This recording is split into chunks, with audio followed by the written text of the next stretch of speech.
que tiene es un mensaje muy fuerte para dar. Y el mensaje que yo creo que dio Francisco, y esto no tiene marcha atrás porque es un mensaje necesario, un mensaje para este tiempo, es que toda persona, absolutamente toda persona es valiosa. Nosotros estamos acá en Luján, que es una casa que recibe a todo el mundo. Acá la Virgen recibe a todo el mundo. Él vino muchas veces acá. Y acá viene mucha gente pobre, mucha gente que nosotros la escuchamos y es gente sencilla, pero que su vida habla, su vida es una vida con autoridad, con la autoridad de la vida. Bueno, yo creo que eso que el Papa vio acá lo pudo transmitir al mundo, ¿no? Él nos ha dicho, no se olviden, no dejen, no podemos descuidar a nadie que esté sufriendo, migrante, alguien que esté al margen por la pobreza, por la condición cultural, nadie puede quedar afuera. Creo que ese es el mensaje del Papa Francisco.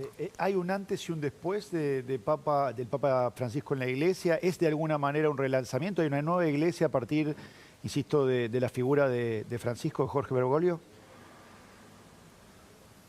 Creo que es una pregunta importante para poder charlarla tal vez con más serenidad, pero yo no puedo dejar de conectar al Papa Francisco con el Concilio Vaticano II y con todo lo que vino pasando después del concilio.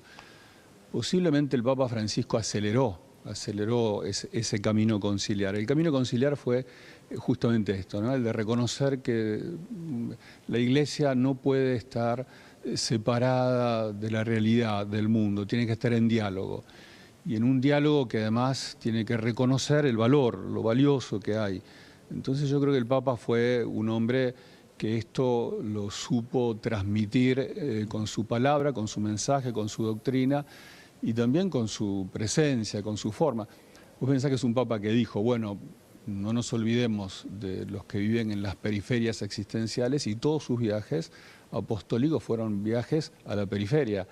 Él fue un hombre que no solamente habló, sino que también obró, dijo.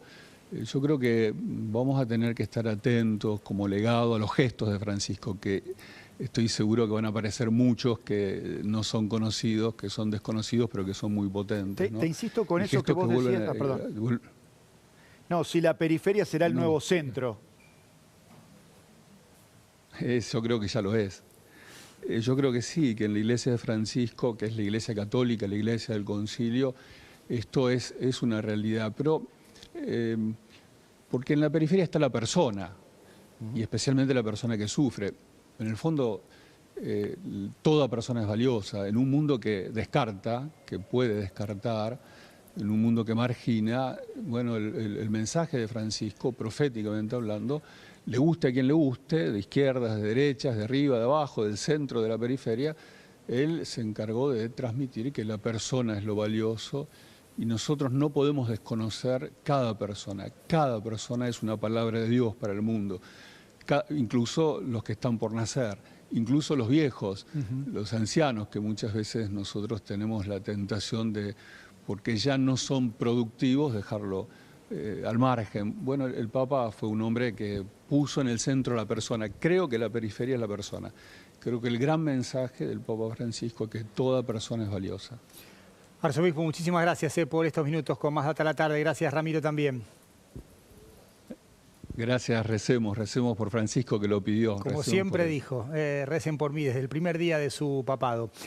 Vamos a conversar ahora con José María del Corral, que es director de Escolas Ocurrentes, un proyecto muy vinculado con Francisco. De hecho, José María viaja mañana a Roma para participar de estas ceremonias del funeral que van a durar 2 semanas, y hay 9 días de duelo, 7 en la Argentina, decretados por el presidente Milei. José María, buenas tardes, gracias por sumarse a este programa tan especial. Para empezar, quiero su mirada a través de lo que lo conoció y cómo interactuó de Francisco, del Papa Francisco.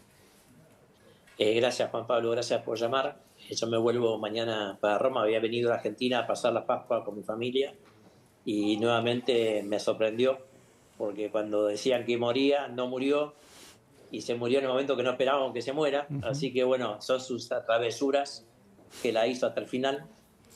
Y lo primero es, acabo de tener una reunión con jóvenes de escuelas había de Mozambique, de todos los países, y transmito la tristeza de los jóvenes y la esperanza, porque decían los chicos de Tofo, en Mozambique, de las pruebas de surf, igual que los de Mar del Plata y de muchos lugares del mundo, decían, somos su legado.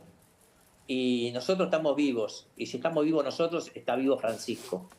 Así que lo primero que quiero compartir con ustedes de Argentina es que los jóvenes se sienten el legado de Francisco, de lo que él armó, de este buen lío, en el sentido justamente hagan lío, pero lío del bueno, y los jóvenes están dispuestos a seguir haciendo lío.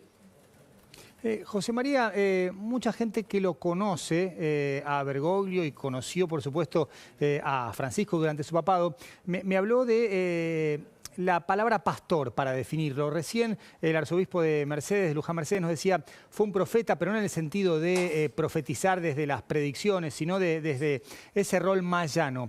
¿Fue un pastor, Francisco, y sí, comparte el concepto, cómo lo ampliaría de acuerdo, por ejemplo, a lo que fue Escolas Ocurrentes y su intención de conectar a los jóvenes de todo el mundo con la fe, con la religión?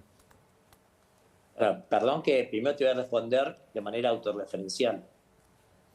Para mí no fue un papa, sino un papá. Y un jefe, porque él tiene muchos amigos, más de 1 millón de amigos, pero yo soy laburante. Sí, hace 30 años que laburo con él. Y no apostaba que iba a ser papa. Al contrario, si hubiera sabido que era papa, me rajaba el primer día. Así que te hablo desde ese lugar, sí, claro. no desde otro. Y como le dije a muchos colegas tuyos en Italia y en España y en todos lados, cuando me decían que Francisco iba a renunciar o todas esas cosas que se decían, yo dije que el Papa va a morir en la cancha y va a morir con la camiseta puesta. Y creo que así fue, ¿no? Murió con su gente. Y vos hablabas de Luján, ¿no? Sí. Él pidió por primera vez que lo entierren en lo que sería la Luján del mundo, en Santa María la Mayor, Madre del Pueblo.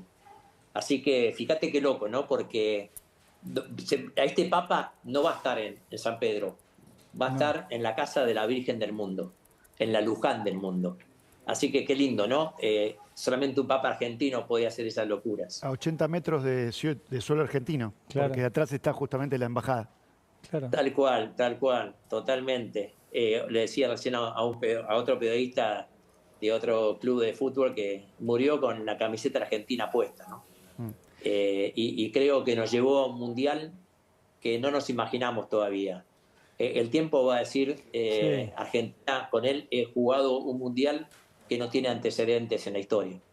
Sí, no hay registro histórico. Creo que también hay mucho de política partidaria que terminó, no sé si contaminando, pero sí distorsionando la gestión de Francisco como Papa, como jefe de la Iglesia Católica. Sí, pero bueno, como él dice, eso es chiquitaje. Y en el chiquitaje no... Él me enseñó a no entrar en el chiquitaje, a que siga pensando en los jóvenes y... Bueno, la Nación me acompañó desde el primer día. Te lo pueden decir ahí Fernán Zaguer y todos.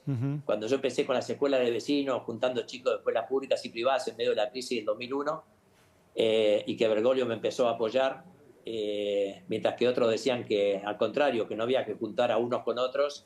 A mí me gustó juntar a chicos de la AMIA, Centro Islámico, los evangélicos, y empezamos las escuelas de vecinos para que los chicos sintieran que tenían un lugar en el país, que podían participar y que en vez de gritar que se vayan todos, al revés, había que traer los chicos a lo que pasaba, a los problemas reales de ellos para buscar soluciones, como se buscó el suicidio adolescente de San Antonio de los Cobres, la ley de tallas, y así arrancamos con él, ¿no? Tenía ya sus buenos años y él se empezó a entusiasmar con que era posible cambiar la educación de abajo para arriba, haciendo que los jóvenes dejen de ser el futuro para ser el presente.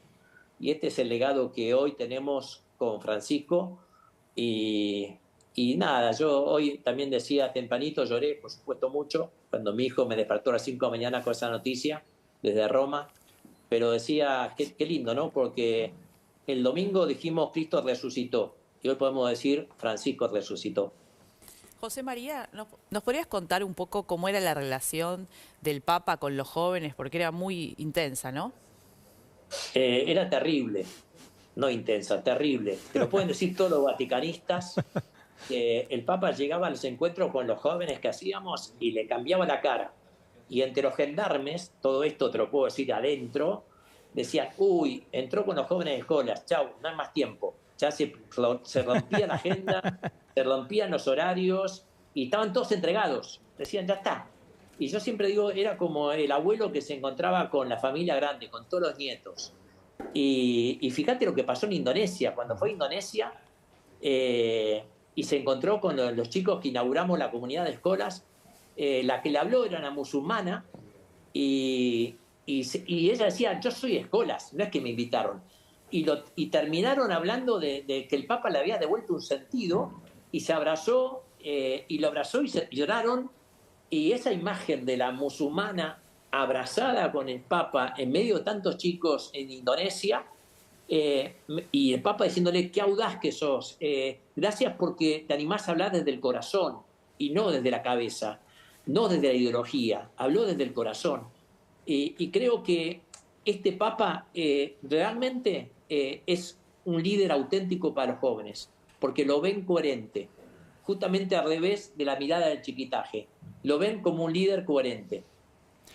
Pensaba en el sentido de eso y digo, casi que tenía la misma pregunta que mi compañera, si de alguna manera relanzó la iglesia para los jóvenes, si le dio nuevo aire. Digo, me imagino que cada vez a los jóvenes les cuesta a veces más esa conexión y sin embargo hoy se ve entre los jóvenes un proceso de espiritualidad muy fuerte.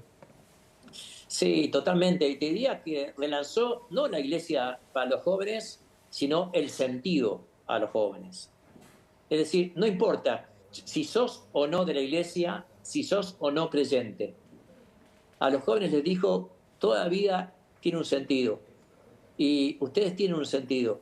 No se abandonen, no se dejen explotar por otros, ni por las redes, ni por la violencia, ni porque no se puede hacer nada, sino que luchen porque la vida tiene un sentido. Y no le preguntó, y a escuelas nos dijo, no le pregunten si son católicos o no. Vayan y abracen y encuentren a todos los jóvenes. Y este es nuestro mandato. Nosotros no trabajamos para Francisco al servicio de los jóvenes. Y eso es lo que para mí, ese es su legado. Lo otro será un papa más o un papa menos. Pero el legado de Francisco es a la humanidad, a los jóvenes. José María, muchísimas gracias por estos minutos con Más Data a la Tarde. Un fuerte abrazo. Gracias, muchas gracias por acompañarnos siempre. Por favor. Una de las palabras que aparece en las preguntas y en las respuestas desde que conocimos la noticia de la muerte de Francisco es legado. Recién el propio José María Corral, director de Escuelas Ocurrentes, daba su mirada respecto de cuál es el legado de Francisco. Hoy más temprano, el arzobispo de Buenos Aires, García Cuerva, decía esto sobre el legado de Francisco. El legado de Francisco es un poquito esta experiencia que yo les compartía en la misa de sentir que estamos un poco huérfanos de padre, de un padre que amó profundamente a su país, que tuvo que